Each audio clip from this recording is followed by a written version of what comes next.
John Perkins is one of my heroes in today's church, and he said this about racial reconciliation in his book, One Blood. He says, the reason we haven't solved the race problem in America after hundreds of years is that people who are far from God are trying to create unity, while people under God who already have unity are not living out the unity that we possess. That's a powerful statement. And I think that he's drawing from the truth in Ephesians 4, where Paul calls a church who's filled with new Gentile and Jewish believers to walk worthy of their calling.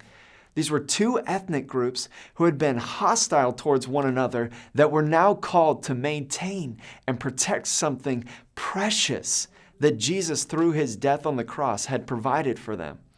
According to Ephesians 2, Jesus in his death on the cross bought peace between God and man, which is essential. But he did something more. He reconciled man to man through his blood. Two groups were now made one in Christ. Christ presents the church with this gift of unity, and now we're called to maintain it, to keep it and protect it. We weren't called to make something new. Only Jesus could do that. But in the church, we have that gift of peace and unity with one another in Christ because we've been forgiven together and we're blessed together, and now we can be transformed together. John Perkins' comment makes an important point, though, when he says that the church has not done a great job of living in the unity that we already possess. I think in general that he's pretty right. But church family, we don't have to create it, but we are called to intentionally protect it. And the way that we maintain it is very clear.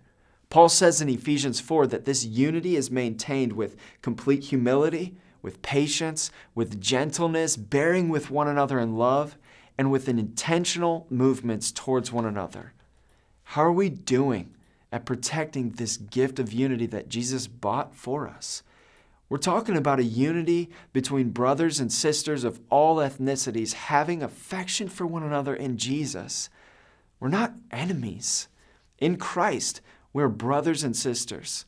Are our thoughts, conversations, and actions characterized by these qualities? Take humility, for example. This is a disposition of my heart that leads me to listen so that I might understand, a disposition that leads me to communicate my thoughts with the understanding that I just might need sharpened. Or do I listen mainly so that I can come up with a better argument? How about patience, especially with the faults of another? This is a disposition that assumes that circumstances and people don't change at the pace that I might prefer. Am I able to treat someone with charity even when their weaknesses and failures don't change as fast as I want? Gentleness. This is a characteristic of my heart that leads me to be tender, to be careful, because I don't know what wounds might be in that person's past. A gentle person is able to see what needs healing, and they're able to see what needs repenting. And last, making effort. Unity is not maintained by accident. It's maintained by constant, intentional action. Are we lackadaisical in how we handle the precious gift of unity that's been given to us by Jesus? I encourage all of us in our thoughts, in our conversations, and even our social media interaction to remember that just like John Perkins called the church to do, we're protecting a precious gift in unity. And we don't do that with our brothers and sisters by fighting one another. We protect it by our humility, by our gentleness, by patience and weakness, and in our intentional efforts. Church, let's protect this precious gift.